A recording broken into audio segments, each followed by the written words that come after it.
Get to a couple super chats here before we go to the defense. Jordan Schreiber says, Notre Dame recruiting with another great class. Time to kick it up a notch with elite QB top 50 talent. What do you think needs to most be improved? What we just said, quarterback, receiver. Yep. That's it. I mean, it's that simple. I mean, because look, I think that Jadarian Price is a great running back. I think he could be really, really good. His upside is he's huge at least for me. really good. I don't know if I'd call him great, but you don't need a great running back. Right. When you got an A offensive line and you got a B running back, you're gonna have a really good running game. Right. He's better than a B running back, but yeah, right. I like that. I look, and again, it's quarterback and receiver. You just got to get better there. I think I love what and they have a chance. This is one of the 5 to 6 best defensive classes in the country. In my opinion, it comes down to offensively. You just, you say, well, maybe D tackle, but they were not going to. I mean, they decided to bet on the Heinisch kid playing like a Heinisch, right? And they don't have a great need at defensive tackle because they signed some last year, and Aiden Keanaaina got an additional year. They're and deep. Right, Riley Mills all those guys from last year had COVID year. All those young, Howard Cross, Jacob Lacey, they all got COVID years. So I think it helps as well. But yeah, it's really about quarterback and receiver because the defense has been pretty good. Yeah.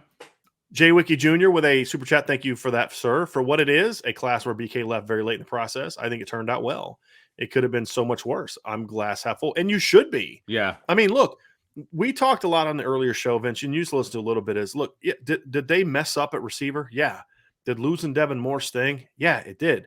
But as we've said all along, you got to look at a class 2 ways. What it could have been, and when we have that conversation, there's some stuff to be negative about, right? As much as I like the online class, I still would have. I would have loved to have had Jake Taylor in it. I'm sorry, I just would have. Right, receiver class came up short. Quarterback, there's. You should. I mean, imagine if Drew Aller's in this class. He should have been in this class. Yes, he absolutely should have. And now all of a sudden we're having a different conversation about this. I mean, because now it's A class. Right. I'm sorry, because you only got one receiver, but dude, you got some studs last year and you got 2 stud tight ends. You're fine. Right. You know what I mean? Exactly. Go get some dudes next year. But it's an A class. This is a legitimate top 6 to 8 class, even with the guys they lost. And when was the last time I gave Notre Dame 4 A's, which I did this year. That's a really good point. I don't know if I've ever done that. Huh? You're a hard grader. Yeah. That's what I'm saying. Yeah. Yeah. So, I mean, honestly, I don't know if I ever have done that. And I gave an A+ this year to a position group, which we'll get to in a little bit. I've never given an A+ before. This is the first time I've ever given it. I didn't even know that was a possibility. Yeah. Yeah. I mean, it's just like when it's like, okay, I don't know if you could have done better. I mean, you literally got every guy you wanted. And they're all really good. Yeah, I have a feeling I know what position group that is, but yeah. Not a hard thing to figure out. No, it's really not. I mean, I think the thing closest you could find is Harry Heastand's 2014 class. I mean, Quentin Nelson, Alex Bars, Sam Mustipher, and Jimmy Byrne. Jimmy Byrne was a really good prospect. He never got any ounce better. But he was a 4-star kid that Ohio State wanted. Mm-hmm. That was probably the closest I would say to that. But, look, this is the thing. I'm pissed about how the receiver thing played itself out. But what bothers me more, and I don't know if you heard this tonight, Vince, because I know you listen to WSBT, but I was on WSBT tonight. So part of the reason I'm ticked off is because it's taken away, it's distracting from what otherwise was a really good class. Mm-hmm. It was a really good class other than what happened with Dell at receiver. And even there, your best offensive player was a receiver. In my opinion, best offensive player. People could debate that. There's, you could go Jadarian Price, you can go tight ends, offensive lineman. For me, he's the best player. So, that's where I'm at. Jesse Ferguson with a super chat. Thank you, Jesse. Seems like the linebacker hall and the O-line hall are the 2 best groups in this class. 9.5 out of 10, followed by tight end and cornerback, 8.5 out of 10. See, Jesse just changes the whole grading system. Plus 1 really good wide receiver running back. And 1 really good running back is okay because, I mean, honestly, like Vince and I said, we dinged him a little bit because they wanted to. I'm okay with 1. It's not like they didn't have anything already in the stable. If they would have just said, we just want 1, I would not have dinged them for just getting 1. Sure. Right. But we knew they wanted 2 and they missed out on guys. I mean, they just did. Right. But yeah, I think linebacker and O-line are the 2 best groups. I would say Agreed. that's true. I think No, you I could agree with argue tight ends, and there's one other position group that I think could be in that conversation after linebacker is the best. It's the only A+ I gave. It is linebacker. So I mean, it's not like a really hidden secret. It's not like I would've busting out guessed it. corners, although I very, very high on the corners, as we'll get to. John Longs, is any chance we can get our grading scale of individual players? That would give us a chance to try and grade players on our own and compare. I'll release that tomorrow, John. It'll be at Irish Breakdown. So it'll be on the front page at Irish Breakdown. I'll post it on the message board if you're on the message board too. That'll kind of where I put my grades. So I've already graded them out. That's why Vince knows this. I got about 40 minutes of sleep last night. And actually it wasn't even last night. It was like between shows and so when the 9 o'clock group batch of kids went, like as soon as Benjamin Morrison signed us, send and power napped for 20 minutes. But it was breaking down the film. It was grading the kids finally and just really diving into it. And so I'll have all that tomorrow. And I'll also have 2-year grades tomorrow. So I'm gonna have 4 recruiting articles coming out tomorrow. It's the class rankings, and I like to go offense and defense as opposed to one whole class. So I go, offensive class, defensive class, and you can kind of get an idea of where they'd rank together because I put the, top 50 caliber, top 100 caliber. And then I'll have the upside ranking in there too. So I'll rank them just as kind of what they are now, like the overall grade now, and then just the upside grade will be down at the bottom. Then what I'll do later in the afternoon is I'll put the 2-year grades because I think that's the best way to really evaluate your true success as a coaching staff, not from like a Rivals or 247 standpoint, but the best way to evaluate as a coaching staff is say, hey, why did you only sign 1 receiver? Well, we signed 4 last year. Or, why are you okay with only signing 2 corners? Because they signed 4 last year. Why did they take 4 linebackers? Because they only signed 2 last year. So, I mean, I love evaluating that way. And I think that's when you're going to really see just how good Notre Dame's recruited in the last 2 years. I mean, when we'll have that show, maybe we can do a show tomorrow night. I don't know if Vince will be able to do that or not, but where we kind of look at the 2-year grades, because that would be a fun show. Mm-hmm. And that's partly why I'm getting kind of excited about. And the 2-year grades is really how you how you evaluate how a staff is doing. Because the quarterback grade completely changes when you look at the 2-year grade. 100%. I mean, and the other thing is when you think about quarterback, like we're grading the 23 or the 22 class, not necessarily in a shell because it is about how it fits with this group. Yeah, needs wise, but yeah, I mean, you want to get a stud ideally in every class. Right. But again, you still have Tyler Buckner and he's going to be around for a while. You still have Drew Pine, who I'm high on as well if Tyler Buckner didn't exist. You know what I mean? Right. So the quarterback room is not a C+, right? I mean, so that also has to, be taken into account. So yeah, John, we'll have that tomorrow, and then that you're allowed to look at that, and that also is going to kind of include a short sort of film breakdown of each kid as well. It won't just be like here's the 10, here's the rankings of the 10, that kind of thing. So it'll give you some context as to why I have it the way that I have it. Mike Huff with a super chat, thank you, Mike. If the quarterback recruiting isn't better, it doesn't matter. It does. Yeah, look, if you put an elite team around just a good solid quarterback, you're going to be really good. Will you be good enough to win it all? Depends on the year. Mac Jones. Right? I mean, I realize that's in a nutshell. He became a star, right? But he's not a physical freak. I mean, he's not. When they signed him, what was he? He was ranked 399 composite. Joe Burrow was 288.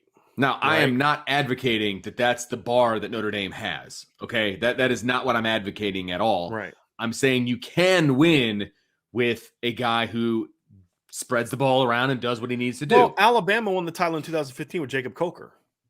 Good point. So again, you put a great quarterback around the team. I mean, Ohio State won a national championship with Cardell Jones.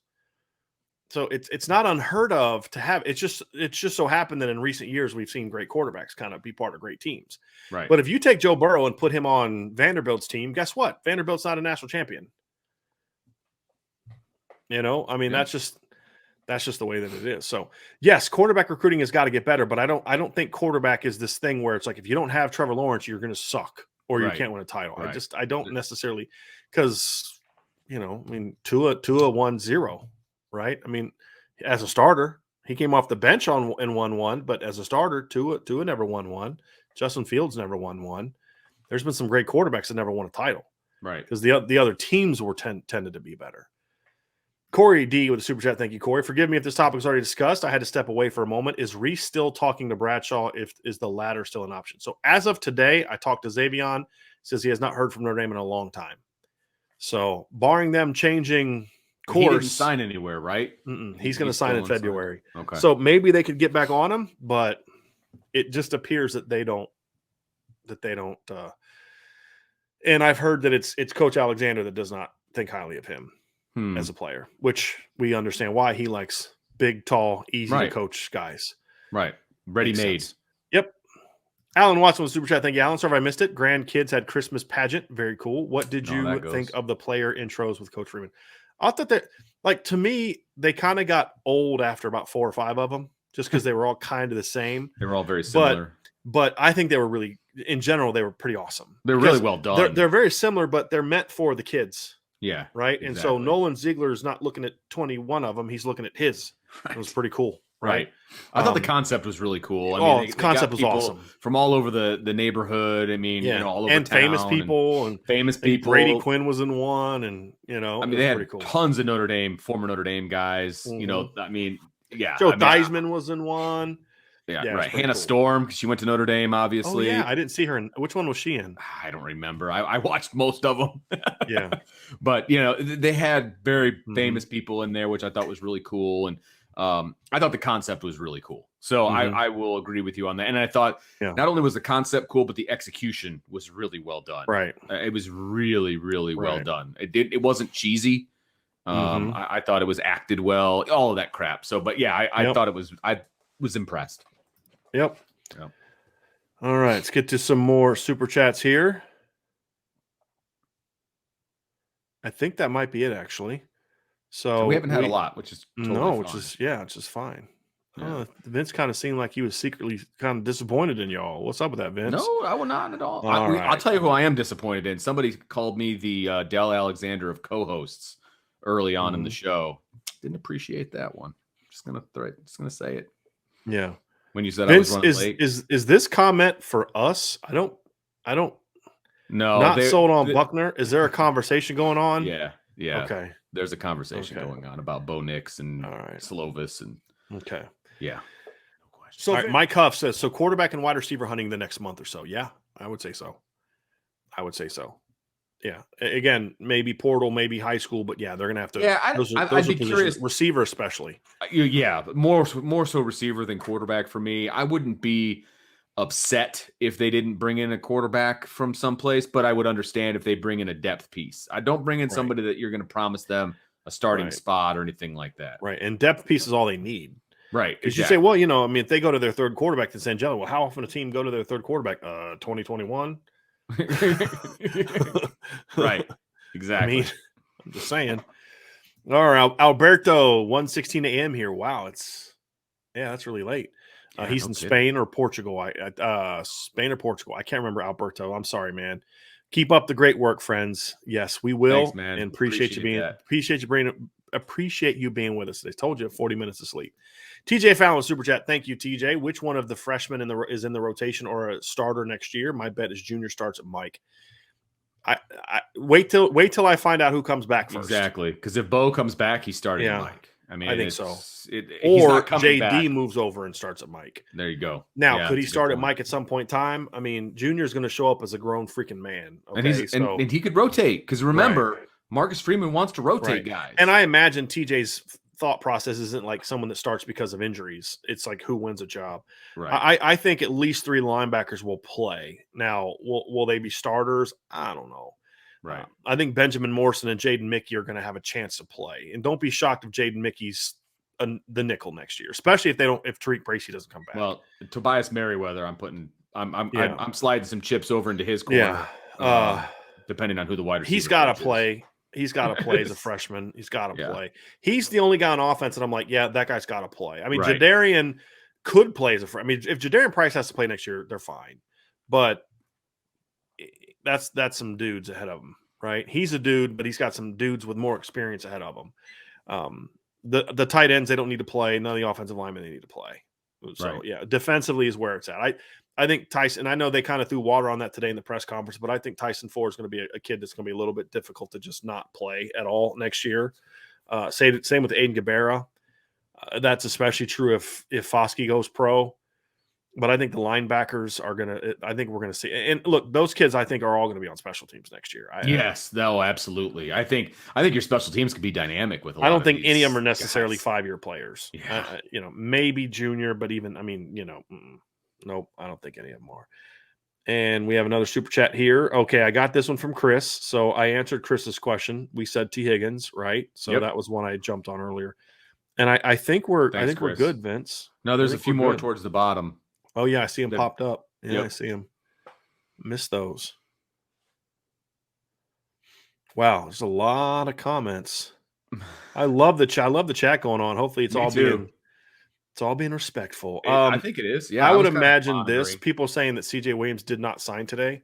He's signing at his All-Star game. What normally happens in a situation like this is the kid actually signs now, But they just don't do, and they don't disclose it. So that, like Isaiah Foskey a couple years ago when he signed, he actually signed in December, but he wanted to do the whole announcement with his teammates in January. Yeah, there was a great story on the Inside the Garage podcast because they had Foskey on, and Kyle Hamilton was at the game with Foskey at the All-Star game, and the Notre Dame coaches told him to talk to Foskey, hey, you got to get him in the class and you got to, all that. And so he's like talking to him. He's like, hey man, you got to come to Notre Dame. Foskey's like, yeah, whatever. And he's like, and all along you knew you were coming to Notre Dame. He's like, yeah, I don't know why I did that. It was a great conversation. You gotta love the love, man. I love the love. It was people funny. love all over me. Absolutely. Absolutely. It was great. Okay, Spark 5219. Notre Dame signing day coverage was fantastic throughout the day. You guys helped to take my mind off COVID recovery with your excellent coverage. Thank you. You are very, very welcome, and I hope you feel much, much better, my friend. Absolutely on that. Nicholas Moore, Omar Cooper, is this a long shot? I know he did not sign with Indiana today. I'd want to know why. I don't know a lot about Omar. I don't know if he has an academic issue. I don't know anything about him in regards to whether or not he would be a fit at Notre Dame. He may not have signed because some big schools are coming after him. He may not have signed because he's not able to sign yet because he's got some things he's got to get taken care of first. Or he may just not be sold on Indiana. I honestly don't know. So I'll try to do some digging the next couple of days to see kind of who they're looking at. And we'll get her taken care of.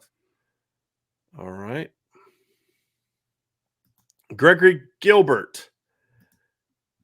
A bit late today, but what is up with Bradshaw? Notre Dame is not recruiting Xavier Bradshaw. Now, could that change? Sure. But as long as Dell Alexander is the receivers coach, I don't see that changing. No. Just sadly, the truth. Dell's not the guy that recruited Lorenzo Styles initially. That was Chip Long. Chip Long wanted Lorenzo Styles. That's what's kind of funny because they were committed so early that Chip Long is the coach they committed to. Even though they were freshmen in 2021, they committed to Chip Long in 2019 because they committed as juniors. And Chip Long is already at a second school past Notre Dame. Right. Third. Is it third? Because he was an analyst at Tennessee in 20. I forgot about the analyst job. And then he went to Tulane this past year and then Georgia Tech. That's right. Crazy. K Grant with a super chat. Thank you. Thanks, very, Kay. very, very much for that. Mike Sullivan. Not sure what this means. Breakdown ski mask for Vince to wear during shows. That's just kind of mean. It's just saying I'm ugly. That's harsh. That's real harsh, man. Talking to my wife. I don't know. I kind of pulled it up before I started reading it. It's harsh. So yeah, that's real harsh. That's not cool, Mike. Me, dude. Not cool, Mike. Vince is sensitive. Yeah, man. Can't be like that, man. That's mean. Steve Perry with a super chat. How much stock, worry, excitement, etc. do you guys put into the class rankings? Alabama, the way we have dropped a few. The way we have dropped a few. Well, they deserve to drop a few slots. They lost players. Yeah, they lost 3 commits and only gained 1. I mean, you're gonna fade there. So I've said this before. I just read his comment. That's not as mean. No. So for me, Steve, I think the reason I don't put a lot of stock in those rankings is because I think they're fundamentally flawed. I think Alabama recruits the number 1 classes because they recruit the right way. It just so happens that the way the point system works, they work out that way. There are other teams that are consistently in the top 5 to 8 that don't have top 5 to 8 football teams, right? Clemson is the only team that's been able to give Alabama the business Clemson's never had a number one recruiting class, I don't believe. And they definitely didn't have one on the 2 teams won titles. Right. In the years leading up to their title in 2016, Notre Dame out recruited Clemson from a recruiting ranking standpoint 4 out of 5 years. Right. And so it's about building a roster. Nick Saban is a master at building the roster with the best players possible, not winning the rivals recruiting rankings battle. Right. I mean, so I just, how many times since Ohio, because remember the team that Ohio State had in 2014 that won a title, that team was not filled with a bunch of number 1 to 3 classes and had some young players that were highly ranked. But as I said before, their starting offense that year had 7 3-star players on it. It did. Right. They started getting the big classes after the title and never won a title with those classes. Right. To me, it's about fit within the team. Yeah. It's about how, now, all of that stuff. Rankings matter, but if it has to be rankings within a more subjective, I think is the right word for this manner, not just a points-based ranking. Right. I hate the points-based grades. Yeah. Points-based. But then, right. But I understand why they do it. They have to because it's too hard. It's too hard. You're not going to have all those different people as in tune to what each team's needs are and all. Right. You can't do it. It's not possible. Right. Yeah. Yeah. It's tough. SI All-American does that, but it's tough, and that's why they only put out like 2 or 3 recruiting release rankings all year because you let things play out and whereas points-based things, every time a kid commits or decommits, it impacts. It's easy. Add and subtract. So, and now that is here we go. Nope. Gregory Gilbert, Vince, you are a solid 6. Don't need a ski mask. Oh, that might even be more hurtful than what Mike Sullivan said. Dang, Gregory. Oh, you want to know what's hurtful? The one right above that. Go ahead, pull that one up. Oh, this is bad, Tyler. Irish, baby. I would never, ever, ever, ever put on that maize color. Yes. Okay. Yes. Never. Tyler, I appreciate that very much, but I don't know if you're new to the show, but there's no team I dislike more than Michigan. That's facts. There's no team I dislike more. Okay. I had an argument with a kid in my class about Michigan today, and it was heated. And he's definitely not getting an A+. And I was mean to the child, and I was. But when it's a battle of wits and he comes unarmed, it is what it is. Wow. So. But so anyway, but no, I would never do that. It's all Irish. I put this on specifically because it was signing day. So yeah, there's that. Same here. Yeah, absolutely. All right. And just a couple of comments here. Nicholas Moore, appreciate y'all, Bryan and Vince. Hey, thanks, Nicholas, we appreciate y'all. Appreciate everybody's part of this. I got another one here too, because I want to end the show with something. Irish Hammer 54 says the future is so fire for Notre Dame. I want to speak to this because obviously we spent a lot of time this afternoon hammering Coach Alexander and Coach Reese for how they finished the receiver class. And in the frustration, it's because I'm frustrated that this continues to happen, that these coaches who I think are smart guys and are good guys and hard workers and all that. Well, Coach Reese is a hard worker. He is. That they allowed themselves to be played in the manner that they were played. That bothers me. I'm hoping that this is just a learning experience for Coach Reese, who's 29. He's going to have things like this. Just don't let it happen again, like you said earlier with Coach Freeman. And the frustrating part of it is because this team is so close, you can't afford to keep having things like this happen at this position or that position or whatever the case may be. But at the same time, if we're just looking at the roster, in the next 2-3 years, Notre Dame is going to have a receiving core that consists of of Tobias Merriweather, Lorenzo Stiles, Deion Colsey, and Jaden Thomas, and a tight end group that's going to have Eli Raridan, Holden Stace, Mitchell Evans, and Kane Barong, and a running back group that's going to have Logan Diggs, Audric Estime, and Jadarian Price, and Tyler Buckner quarterback, and you've just signed 2 pretty darn good offensive line classes in a row. Yeah, I'm pretty freaking fired up. You know what I mean? But the problem is you shouldn't have only one more receiver than you have running backs. Right. You shouldn't have the same number of receivers as you have tight ends, right? And that's the frustrating. But if you look at it as a whole, I absolutely believe Notre Dame has closed the gap the last 2 years. They've brought in dynamic athletes at certain positions, quarterback being one. The defensive recruiting since Marcus Freeman got here has definitely gone up a tick. I mean, there's no question about it. And last year's had some the secondary class they brought in last year was pretty darn good. You know, we haven't had a chance to see it really manifest yet. Your linebacker class, you came up really short on numbers last year. But you brought in we're talking about how good this year's linebackers class.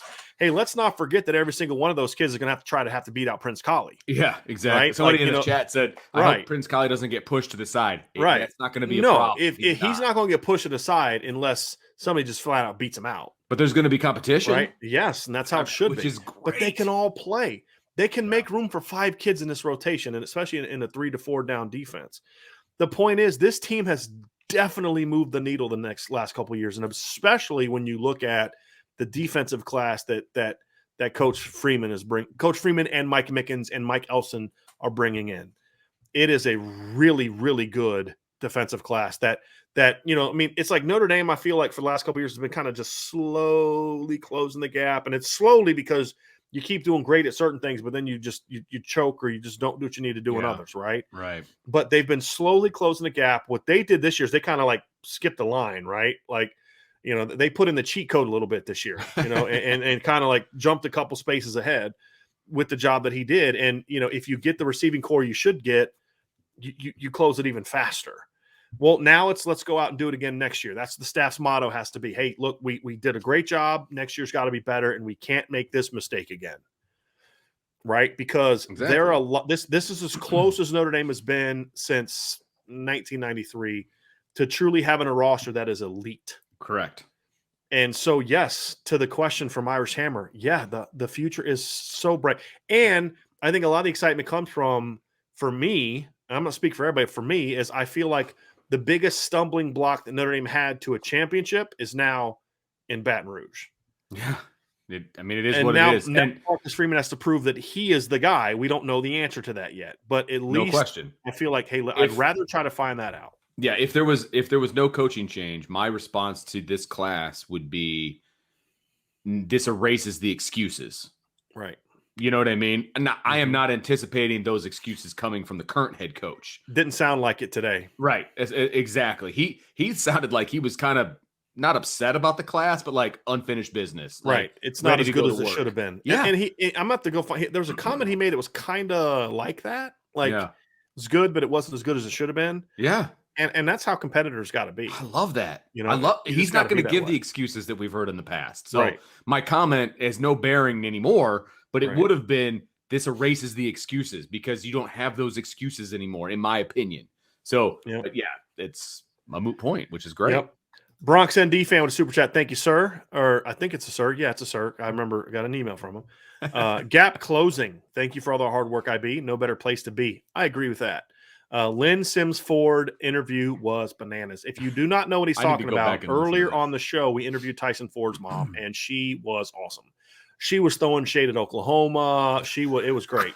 It was great. Oh, it was so awesome. This. I'm gonna. My son wants to get an education, not to Oklahoma where like they just let anybody in. I was like, what? Okay, all right. You got to check it out. But it was a great interview, and just listen to her talking about like the plan that her and her family put forth to make sure that Tyson succeeded not just in football but as a man, in academics. It was so great. I loved hearing it. We had Nolan Ziegler on the show earlier also. And we wanted to talk about him about his role in keeping this class together. Nice. And as I expected of Nolan, he was unwilling to take the credit. Of course. Of course. He's like, hey, we just wanted to keep them together. And, Mike Sullivan says Buckner or Pine fit this class better. Both. I think it's just about who wins the job. I think they both can win with this roster. I agree. I tend to think that Tyler Buckner's a better player. I'm also not someone who feels it would be smart to bet against Drew Pine. That's just I feel. I think it's a win-win. Look, if it's not because of an injury, but because of a beat out, right. of a competition. Yes, right. I agree. I think one possibly has more upside. One you might call Tyler Buckner more dynamic. Right. That's fine. But I think Drew Pine's a winner. I sound like the last guy. I gotta watch myself. Corey D, I don't know how. I'm not gonna have much to say on this one, but you sent super chat, so I'm gonna read it, and I appreciate it. I saw that Notre Dame is the 7th most valuable program. How can this be? Texas A&M number 1. Conferences have a socialist structure in terms of wealth distribution. Notre Dame by themselves makes more than A&M. I don't know the ranking you're referring to. It was Fox Sports put out the most valuable by money programs in college football, like a top 25. In regards to valuable how? Like how do they determine that? That's a good question. I don't know if it means by revenue, by I don't know what the criteria was, but Notre Dame came in 7th. Yeah, Fox puts a lot of weird stuff out for sports. And they've got a dude that like talks sports that's just like, what the heck is this guy talking about?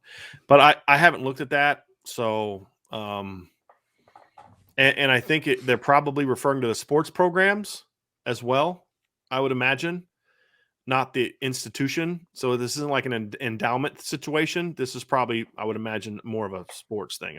Am I off base there, Vince, on that? I honestly don't remember. I don't remember if it was football or whether it was. I mean, I could look it up, but I'm not that worried about it. Right. To be honest with you. I understand. I saw Notre Dame was towards the bottom of the top 10. I was like, that's not right. It didn't compute with me. So yeah. Well, hey, hit the like button, hit the subscribe button, hit the notification bell, sign up for irishbreakdown.com, get yourself some Built Bars. Look, it's getting cold in parts of the country. You're going to be having hot cocoa. I'm just telling you, you're going to want to be sitting by the fire with a hot cocoa and a Built Bar. I'm just telling you, a cookie dough Built Bar, cherry barcia, coconut almond. There's so many good ones. They did come on with one called eggnog, and I'm going to be honest with you, I'm not trying that one. I just like not going down that road. Eggnog and a candy bar. No, I'm good. I'm not that bold. But all the other ones I've tried have been really, really good. So definitely buy and if you use the promo code that we provide, Irish Breakdown promo code, you get 10% off your entire purchase. And if you sign up for the Irish Breakdown message board, we have a Christmas special that we're giving. If you don't see it on the front page, just email me. I'll look your email address up in the system. And if you're signed up, I will send you the Christmas code. And it gives you 25% off your entire purchase. And you might as well tell the people that white hat is going to be in the store, because it is not for now. Okay. Because I got to have something that just I have. Okay. All right. Yes. And it is called Cherry Barcia is the name of, it's like a Cherry Garcia ice cream, right? Like that flavor. So it's like the dark chocolate with cherry. That's what it is. So they call it Cherry Barcia, like a bar instead of Garcia. Right. So it's really good. It was my favorite until they came out with cookie dough. Cookie dough. That sounds so good. Yeah, it really is good. So that is going to do it. So, hey, listen, everybody. Hey, in Searcher Green, shoot me an email, because I don't know what you're referring to. I'm actually having the same issue. I'll talk to you about it. Okay. Yeah. Well, I know how to fix yours, Vince. We had, as I've said, if you didn't see it, we had to switch servers to make sure that we had room. There's a process you need to do. If you're not able to log in, you need to clear your cache. You need to clear your cookies. You need to get out of that tab, go back in, and then sign in. If that doesn't work first, hit refresh. If that doesn't work, just restart your computer. Once you get in, you'll be good. No, I got you. It's just because it's not the same server. Like, so your computer's still trying to connect to a place that technically doesn't exist anymore. Gotcha. And so that's the K Grant says, my birthday was Monday. Need that hat, Brian. I mean, I got to have something that's just me. We'll see. I may put it in there. If you guys really like it, we may put it in there. And then there's something else I wanted to find out. I wanted everybody that's listening to see, this is why you shouldn't bail when we first start to, to do the countdown. I'm contemplating going position by position and doing like a film breakdown over the next couple weeks, kind of at night. If that's something you guys might be interested in, just, shoot me DMs, shoot me email, let me know on the message board if that's something you'd be interested in. So, because I got a shirt that I want to wear during that time too. But that's, again, just for me. Okay. Just for me. So anyway, everybody have a great rest of your night. I'm actually going to go to bed in about 20 minutes because I'm about to pass out. And I'm getting a little bit goofy at this point in time. So if this show went more than 10 more minutes, I'd probably say some stuff that I couldn't take back. All right. And yeah, so that'll be a lot of fun. So anyway, have an awesome night, everybody. Thank you so much for being a part of what we're building here at Irish Breakdown. Yes. It has been so much fun, and we are just getting started. So spread the word, share our videos and all that. I said I'm like pointing at him like I'm mad at him. My bad. We love you. I'm just like, I just want to grab on and hug you. So anyway, everybody have an awesome night. Vince and I will talk to you tomorrow, 12:30. We will have a show tomorrow. Yep. So you definitely be there for that, and we'll talk to you again very, very soon.